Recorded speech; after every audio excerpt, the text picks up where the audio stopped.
आसमान में काले घने बादल छाए हुए थे और जोरों से बिजली कड़क रही थी। गांव की चौपाल के पास ही संजय और राकेश दोनों की राशन की दुकानें आमने सामने थीं। वैसे तो दोनों दोस्त थे, लेकिन धंधे के मामले में दोनों की किस्मत बिल्कुल अलग थी। संजय की दुकान पर सुबह से शाम तक ग्राहकों की लाइन लगी रहती थी, जबकि राकेश मक्खियां मारता रहता था। राकेश बहुत सीधा इंसान था, लेकिन घर चलाने की चिंता उसे हमेशा सताती थी। अरे राकेश भाई, आज बोहनी हुई कि नहीं, या सिर्फ हवा खा रहे हो? देखो, मेरी दुकान में तो पैर रखने की जगह नहीं है। संजय भाई, किस्मत किस्मत की बात है। तुम्हारी दुकान अच्छी चल रही है, भगवान तुम्हें और बरकत दे। हमारी तो बस दाल रोटी चल जाए वही बहुत है। अरे भाई, सिर्फ किस्मत नहीं, दिमाग की बात होती है। ग्राहक को कैसे फंसाना है, ये कला हर किसी के पास नहीं होती। अब तुम्हारी दुकान को ही देख लो, सारा सामान धूल खा रहा है। सामान तो सब अच्छा है संजय भाई, बस ग्राहक मेरी दुकान की तरफ मुड़ता ही नहीं। समझ नहीं आता क्या करूं। तभी राकेश की दुकान पर गांव के सरपंच जी आए, लेकिन वो राकेश की दुकान के आगे खड़े होकर संजय को आवाज देने लगे। संजय, जरा 2 किलो चीनी और 1 पैकेट चाय पत्ती देना भाई, जल्दी करना, घर पर मेहमान आए हैं। आइए आइए सरपंच जी, अभी देता हूँ। आपके लिए तो बिल्कुल ताजा और बढ़िया माल रखा है। राकेश ये सब देख रहा था। उसे बुरा तो लग रहा था, लेकिन वो कुछ बोल नहीं पा रहा था। जब सरपंच चले गए तो राकेश ने अपनी दुकान का शटर गिराने का फैसला किया। आज फिर खाली हाथ घर जाना पड़ेगा। घर में राशन के पैसे भी खत्म होने को आए हैं। हे भगवान, कोई तो रास्ता दिखा। राकेश दुकान बढ़ाकर अपने घर की तरफ चल दिया। रास्ते में ठंडी हवाएं चल रही थीं और बारिश की बूंदें गिरने लगी थीं। राकेश को खाना बनाने का बहुत शौक था और उसके हाथ में जादू था। वो जब भी घर पर कुछ बनाता, महक पूरे मोहल्ले में फैल जाती थी। लेकिन इस हुनर से पैसे कैसे कमाए जाएं, ये उसे नहीं पता था। घर पहुंचकर राकेश ने अपनी साइकिल खड़ी की। उसकी पत्नी सुधा दरवाजे पर ही खड़ी उसका इंतजार कर रही थी। आज बड़ी जल्दी आ गई जी, चेहरा इतना उतरा हुआ क्यों है? सब ठीक तो है ना? क्या ठीक रहेगा सुधा, आज पूरे दिन में सिर्फ 50 रुपए की बिक्री हुई है। संजय की दुकान पर पैर रखने की जगह नहीं थी और मेरी दुकान पर सन्नाटा पसरा हुआ था। आप हिम्मत मत हारिए, भगवान ने एक रास्ता बंद किया है तो दूसरा जरूर खोलेगा। आप हाथ मुंह धो लीजिए, मैं आपके लिए गर्मा गर्म चाय लाती हूँ। राकेश चारपाई पर बैठ गया और बाहर होती बारिश को देखने लगा। उसकी किस्मत भी इस धुंधली बारिश जैसी ही लग रही थी, जहाँ आगे का कुछ साफ दिखाई नहीं दे रहा था। बाहर बारिश तेज हो चुकी थी। मिट्टी की सौंधी खुशबू के बीच राकेश रसोई में चला गया। उदास मन को हल्का करने के लिए उसने खुद ही चाय और आलू के चटपटे पकौड़े बनाने शुरू कर दिए। जब पकौड़ों की खुशबू बाहर तक गई तो सुधा मुस्कुराती हुई रसोई में आई। वाह जी वाह, आपके हाथ के इस स्वाद का तो कोई मुकाबला ही नहीं है। गांव का बड़े से बड़ा हलवाई भी आपके आगे फेल है। अरे सुधा, इस स्वाद का क्या करूं? पेट भरने के लिए तो राशन की दुकान चलनी जरूरी है ना। लोग तारीफ तो बहुत करते हैं, लेकिन इससे घर का खर्च नहीं चलता। एक बात कहूँ जी, गुस्सा तो नहीं करोगे? अरे कहो सुधा, इस मुश्किल वक्त में गुस्सा कैसा? जो मन में है साफ साफ कहो। देखिए, बाहर कितनी तेज बारिश हो रही है। इस मौसम में हर किसी का मन कुछ गर्मा गर्म और चटपटा खाने का करता है। अपनी दुकान में वैसे भी राशन का सामान कम ही बिक रहा है, क्यों ना हम दुकान के आगे एक छोटा सा स्टॉल लगा लें? स्टॉल? पर किस चीज का स्टॉल सुधा? हलवाई का काम तो मुझे नहीं आता और उसमें तामझाम भी बहुत है। अरे हलवाई का काम कौन कह रहा है? अपनी दुकान में मैगी के इतने सारे पैकेट पड़े हैं जो बिक नहीं रहे हैं। आप उन मैगी के पैकेट्स को निकालिए और अपनी खास मसालों वाली चटपटी मैगी बनाकर बेचना शुरू कीजिए। मुझे पक्का यकीन है आपकी मैगी का स्वाद सबको दीवाना बना देगा। मैगी? गांव के लोग मैगी खाएंगे क्या सुधा? अरे जी, आजकल के लड़के लड़कियां और शहर से आने जाने वाले लोग मैगी बहुत चाव से खाते हैं, और फिर जब आप उसमें अपने हाथ का जादू मिलाओगे तो कोई मना नहीं कर पाएगा। मैं घर के मसाले कूट कर दे दूंगी, आप बस अपनी कला दिखाना। कोशिश करने में क्या हर्ज है? ठीक है सुधा, कल सुबह मैं दुकान पर थोड़ा जल्दी जाऊंगा। एक बड़ा स्टोव और कढ़ाई का इंतजाम करता हूँ। देखते हैं ये बारिश हमारी किस्मत बदलती है या नहीं। अगली सुबह आसमान में घने काले बादल छाए हुए थे और रिमझिम बारिश शुरू हो चुकी थी। राकेश सुबह सुबह ही अपनी दुकान पर पहुंच गया था। वो अपने साथ घर से एक बड़ा स्टोव, कढ़ाई, कुछ कटी हुई सब्जियां और सुधा के हाथ के पिसे हुए खास मसाले लेकर आया था। उसने अपनी राशन की दुकान के ठीक आगे एक बड़ा छाता लगाया और उसके नीचे स्टोव सेट कर दिया। सामने की दुकान पर संजय अपनी गद्दी पर बैठा राकेश को देख रहा था। राकेश को बर्तन चमकाते देख संजय से रहा नहीं गया और वो हंसती हुई सड़क पार करके राकेश के पास आ गया। अरे राकेश भाई, ये सुबह सुबह क्या तमाशा लगा है? राशन की दुकान बंद करके क्या अब चाय पकोड़े का ठेला खोलने का इरादा है? नहीं संजय भाई, तमाशा नहीं है। दुकान में मैगी के पैकेट काफी समय से रखे थे। सोचा इस रिमझिम बारिश में लोगों को गर्मा गर्म चटपटी मैगी बनाकर खिलाई जाए। मैगी? अरे भाई, ये गांव है, यहाँ लोग सुबह सुबह भरपेट रोटी सब्जी खाते हैं। ये 2 मिनट वाली मैगी शहर के चोचले हैं, यहाँ कोई फूटी कौड़ी नहीं देगा। पैसे और समय दोनों बर्बाद कर रहे हो। कोई बात नहीं संजय भाई, कोशिश करने में क्या बुराई है। बैठो, तुम्हारे लिए एक प्लेट बनाऊं? ना बाबा ना, तुम अपनी मैगी खुद ही खाओ और खुद ही खुश रहो। संजय हंसता हुआ अपनी दुकान पर लौट गया। तभी तेज बारिश शुरू हो गई। बस स्टैंड से भीगते हुए 2 राहगीर राकेश की दुकान के शेड के नीचे आकर खड़े हो गए। दोनों ठंड से कांप रहे थे। राकेश ने मौका देखा और कढ़ाई में मक्खन, प्याज और हरी मिर्च डाल दी। जैसे ही सुधा के खास मसाले कढ़ाई में पड़े, उसकी महक पूरी सड़क पर फैल गई। भाई साहब, ये किस चीज की महक है? बड़ी लाजवाब खुशबू आ रही है। भाई जी, ये मेरी खास मसालेदार चटपटी मैगी है। इस बारिश के मौसम में एक बार खाओगे तो ठंड गायब हो जाएगी। बनाकर दूं एक प्लेट? हाँ भाई, बना दो। इस बारिश में बस के इंतजार में खड़े खड़े वैसे भी भूख लग रही है। जरा तीखी बनाना। बस 2 मिनट भाई साहब, ऐसी मैगी खिलाऊंगा कि स्वाद भूल नहीं पाओगे। राकेश ने फुर्ती से मैगी तैयार की और गर्मा गर्म प्लेट दोनों राहगीरों के हाथ में थमा दी। जैसे ही दोनों ने पहला चम्मच मुंह में डाला, उनकी आंखें खुली की खुली रह गईं। वाह भाई साहब वाह, ऐसी मैगी तो मैंने शहर के बड़े से बड़े होटल में भी नहीं खाई। इसमें जो मसालों का तालमेल है वो तो कमाल है। सच में भाई, उंगलियां चाटने का मन कर रहा है। एक काम करो, हमारे लिए एक एक प्लेट और बांध दो। राकेश का चेहरा खुशी से खिल उठा। उसने तुरंत 2 प्लेट और पैक कर दी। ये देखकर सामने बैठा संजय हैरान रह गया। उसकी समझ में नहीं आ रहा था कि जो मैगी गांव में कोई नहीं पूछता था, उसे लोग इतने चाव से क्यों खा रहे थे। राकेश की पहली बोहनी उम्मीद से कहीं ज्यादा अच्छी हो चुकी थी। दोपहर होते होते बारिश और तेज हो गई, लेकिन राकेश की दुकान पर अब राहगीरों के साथ साथ गांव के युवा लड़के भी जुटने लगे थे। संजय अपनी दुकान में अकेला बैठा ये सब देख रहा था। उसकी राशन की दुकान पर आज गिने चुने लोग ही आए थे, क्योंकि सबका ध्यान तो राकेश की चटपटी मैगी पर था। संजय के दिल में जलन की आग सुलगने लगी थी। तभी गांव के रामू काका छाता तानकर संजय की दुकान पर आए। आइए रामू काका, कहिए क्या सामान निकालूं? आज तो बढ़िया बासमती चावल भी आया है। अरे नहीं संजय, सामान तो घर में है। मैं तो बस ये देखने आया था कि राकेश की दुकान पर इतनी भीड़ क्यों है, वहाँ क्या बिक रहा है? अरे काका, कुछ नहीं, वो 2 मिनट वाली नूडल्स बेच रहा है। पता नहीं लोगों की अकल कहाँ घास चरने गई है जो इसे खाने के लिए लाइन लगा के खड़े। अच्छा, खुशबू तो बड़ी अच्छी आ रही है भाई। जरा मैं भी चक्कर आता हूँ, देखूं तो सही राकेश ने क्या नया हुनर सीखा है। ये कहकर रामू काका संजय की दुकान से उठकर राकेश के पास चले गए। संजय गुस्से में लाल पीला हो गया। इस राकेश की इतनी हिम्मत! कल तक मेरी दुकान के आगे हाथ जोड़कर खड़ा रहता था और आज इसके पास पैर रखने की जगह नहीं है। गांव का हर बड़ा छोटा आदमी इसकी मैगी का दीवाना हुआ जा रहा है। मुझे कुछ तो करना पड़ेगा, वरना ये मेरी बची कुची गाहकी भी खा जाएगा। शाम को जब राकेश दुकान बढ़ाकर घर पहुंचा तो उसका चेहरा खुशी से चमक रहा था। उसने जेब से नोटों की गड्डी निकाली और सुधा के हाथ में रख दी। सुधा, तुम्हारा आइडिया तो बिल्कुल तीर की तरह निशाने पर लगा। आज मैगी के सारे पैकेट बिक गए और मुझे राशन की दुकान से महीने भर में जितनी कमाई नहीं होती थी, उतनी आज एक दिन में हो गई। मैंने कहा था ना जी, आपके हाथ के स्वाद की कदर एक दिन जरूर होगी। ये तो बस शुरुआत है। हाँ सुधा, लेकिन सामने संजय का चेहरा देखने लायक था। वो गुस्से में मुझे ऐसे देख रहा था जैसे मैं उसकी जमीन हड़प रहा हूँ।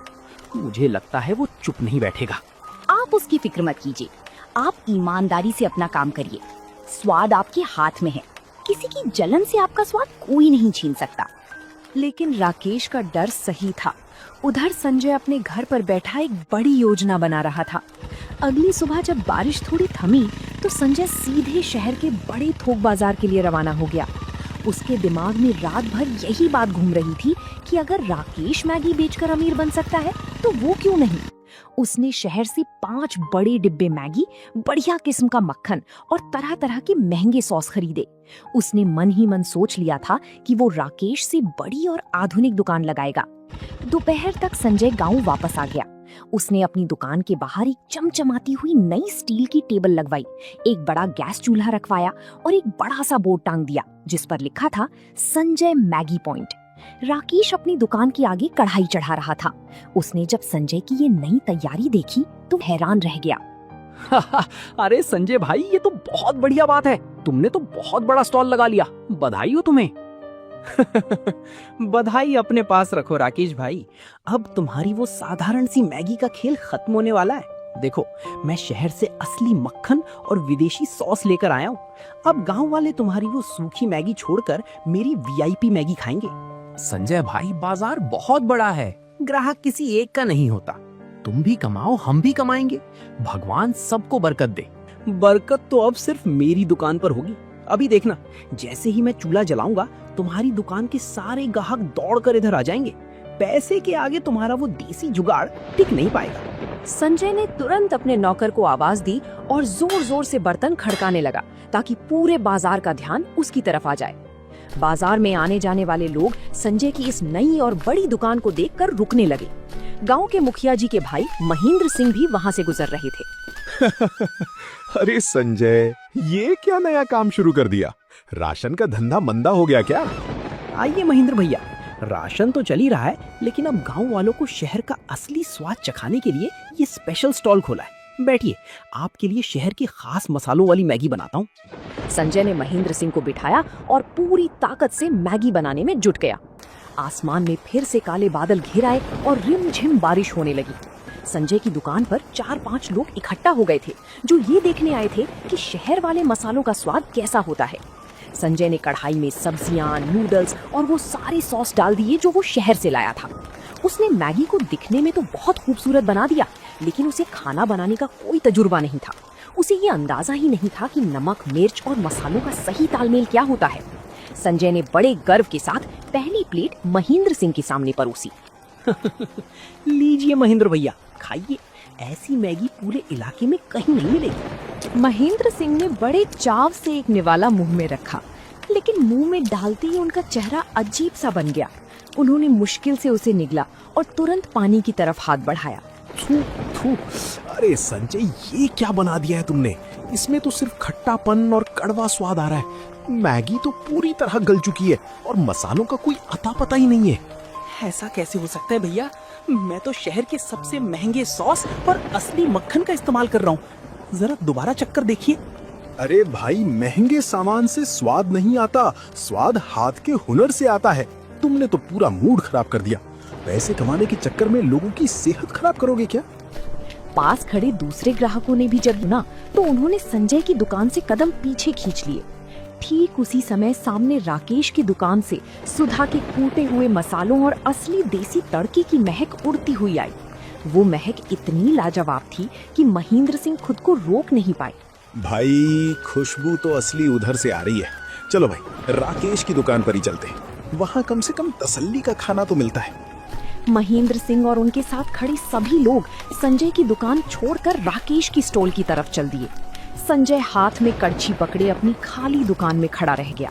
उसकी जलन अब गुस्से और लाचारी में बदलने लगी थी।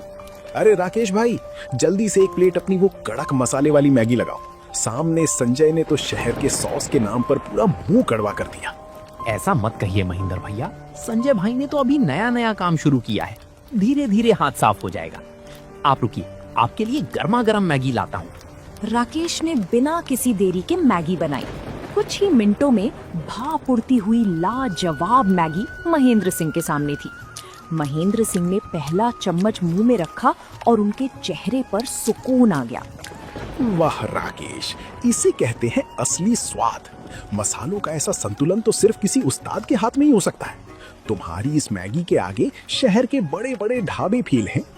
आसपास खड़े दूसरे ग्राहकों ने भी हाँ में हाँ मिलाई। देखते ही देखते राकेश की दुकान पर मेला सा लग गया। बारिश तेज हो रही थी, लेकिन लोगों का उत्साह कम नहीं हो रहा था। कोई छाता तान कर खड़ा था तो कोई शेड के नीचे सिमट कर मैगी का लुत्फ ले रहा था। सामने अपनी बड़ी स्टील की टेबल पर खड़ा संजय गुस्से में ये सब देख रहा था। अरे ओ रामू, सीधे खड़े क्या देख रहे हो? जरा सड़क पर जाकर आवाज लगाओ कि हमारी मैगी पर 2 रुपए की छूट है। मालिक, मैंने आवाज लगाई थी, पर लोग कह रहे हैं कि स्वाद अच्छा नहीं होगा, तो मुफ्त की मैगी भी कोई नहीं खाएगा। सब राकेश भाई की दुकान की तरफ ही भाग रहे हैं। चुप कर, नमक हराम, उसकी तरफदारी करता है। कल तक जो मेरे सामने सीधे मुंह बोल नहीं पाता था, आज उसकी इतनी पूछ हो रही है। मुझे ये बर्दाश्त नहीं हो रहा।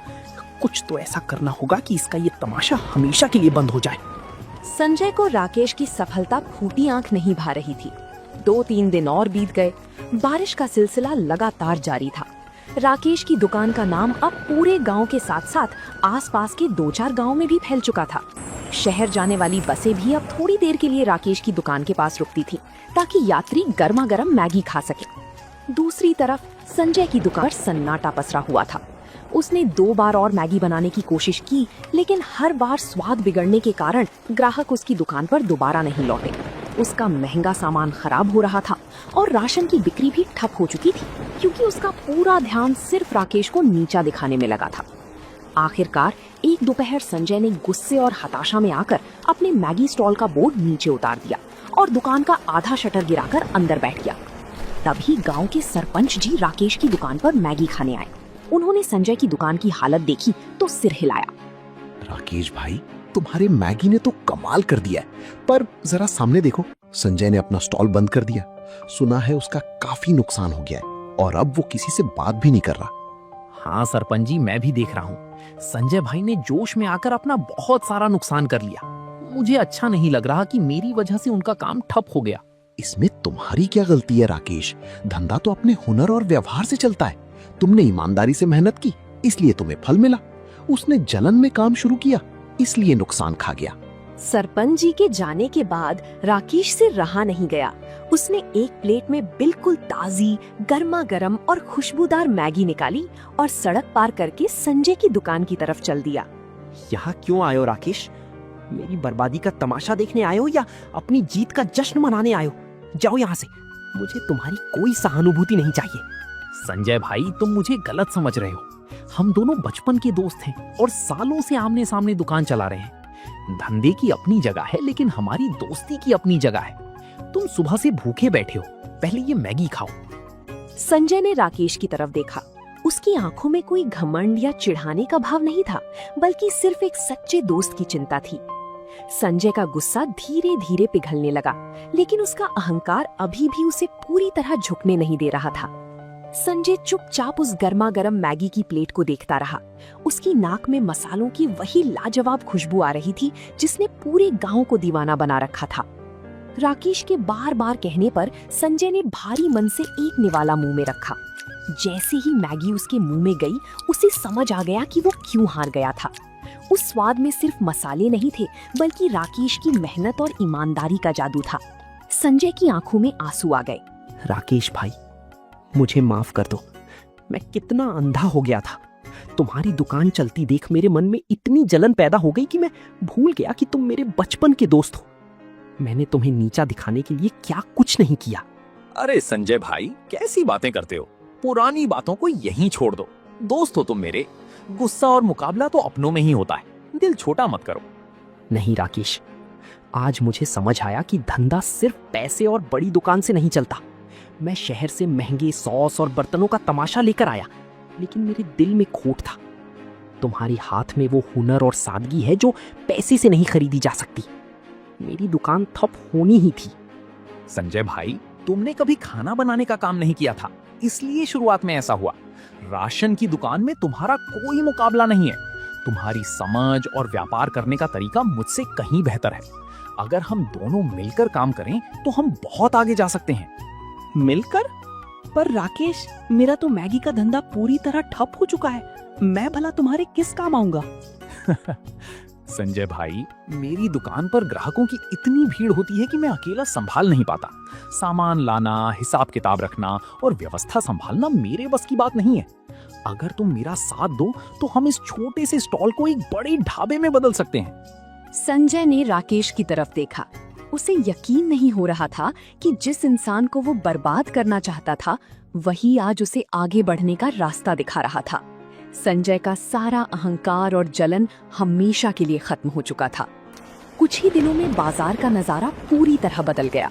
अब संजय और राकेश की दुकानें आमने सामने प्रतिद्वंद्वी की तरह नहीं, बल्कि एक होकर चल रही थीं। दोनों ने मिलकर अपनी एक बड़ा सुंदर स्टॉल लगा लिया। अब उस जगह का नया नाम था जय वीरू मैगी पॉइंट। संजय अपनी व्यापारिक बुद्धि का पूरा इस्तेमाल कर रहा था। वो शहर से सीधे मैगी के बड़े थोक कट्टे और ताज़ा सब्जियां कम दामों में लेकर आता, जिससे मुनाफे में बढ़ोतरी होने लगी। वहीं राकेश अपनी कढ़ाई के सामने खड़ा होकर पूरे दिल से चटपटी मैगी बनाता था। शाम का समय था, तेज बारिश हो रही थी और शेड के नीचे ग्राहकों की भारी भीड़ जमा थी। संजय काउंटर पर बैठकर फटाफट टोकन काट रहा था और ग्राहकों से हंसकर बात कर रहा था। आइए प्रधान जी, बैठिए बैठिए। आपके लिए स्पेशल मसाले वाली मैगी तैयार हो रही है। आज राकेश भाई ने मसालों में कुछ नया तड़का लगाया है। अरे संजय भाई, जब से तुम दोनों साथ आए हो, दुकान की रौनक ही बदल गई है। अब ना तो भीड़ में इंतजार करना पड़ता है और स्वाद तो पहले से भी लाजवाब हो गया है। ये सब राकेश भाई के हाथ का जादू है प्रधान जी। मैं तो बस व्यवस्था संभाल रहा हूँ। रात को जब दुकान बंद हुई तो दोनों दोस्त काउंटर पर बैठकर हिसाब करने लगे। आज की कमाई पिछले सारे रिकॉर्ड तोड़ चुकी थी। संजय ने पैसे गिनकर 2 बराबर हिस्सों में बांटे। राकेश भाई, आज मुझे समझ आया कि जब दो दोस्त जलने की बजाय एक दूसरे का हाथ थाम लेते हैं तो तरक्की 2 गुनी रफ्तार से होती है। तुमने मुझे डूबने से बचा लिया। संजय भाई, तरक्की तो इस बारिश और तुम्हारी समझदारी की वजह से हुई है। अकेले तो मैं सिर्फ कढ़ाई हिलाता रह जाता। तुमने इसे असली व्यापार बनाया है। गांव की वो छोटी सी दुकान अब केवल चटपटी मैगी का केंद्र नहीं थी, बल्कि वो 2 दोस्तों की अटूट एकता और मेहनत की एक जीती जागती मिसाल बन चुकी थी, जिसका स्वाद पूरे इलाके के लोग कभी नहीं भूल सकते थे। तो दोस्तों, आप लोगों को ये कहानी कैसी लगी, कमेंट करके जरूर बताएं और ऐसी कहानियों को देखने के लिए वीडियो को लाइक करें और चैनल को सब्सक्राइब करें।